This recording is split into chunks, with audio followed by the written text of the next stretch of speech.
Pour Bertrand Lavier, la FIAC démarre sur les chapeaux de roue. Sa Dino Ferrari a déjà trouvé preneur. Elle aurait battu des records de prix, même si pour l'artiste, l'essentiel est ailleurs.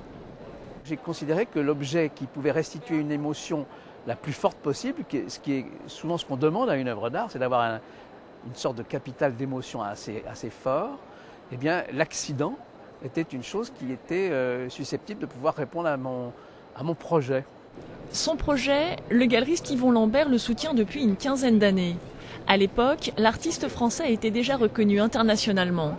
Avec le temps, sa cote n'a fait qu'augmenter, mais là-dessus aussi, la galerie parisienne tient à rester discrète. Non, je ne parle pas de prix. Je veux dire, quand une pièce est vendue, je ne communique jamais le prix.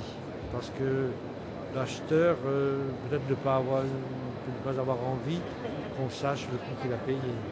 Un secret bien gardé, même si selon la rumeur, elle aurait été vendue pour 200 000 € à un grand nom du luxe. La discrétion, meilleur moyen de s'assurer un retour sur investissement. Avantage fiscal, financier ou gain de notoriété, acheter de l'art contemporain n'est pas qu'une question de coup de cœur. Autre option, la commande publique. Il s'agit pour l'État de faire connaître un artiste, d'enrichir une collection ou un musée. Si elle n'est pas gratuite, la démarche est avant tout culturelle. On ne dit jamais qu'on mise sur cet artiste. Les gens qui font mon travail ne sont jamais des gens qui parient. Nous sommes des gens qui travaillons avec l'histoire des présents dans leur diversité, dans leur complexité. Mais la FIAC, c'est aussi de nombreux collectionneurs privés venus dénicher la perle rare. Moi, mon seul critère, c'est si elle me plaît, si j'ai une émotion, si elle me parle. J'aime plutôt les artistes qui sont encore à des prix accessibles, parce qu'après, ça m'intéresse beaucoup moins.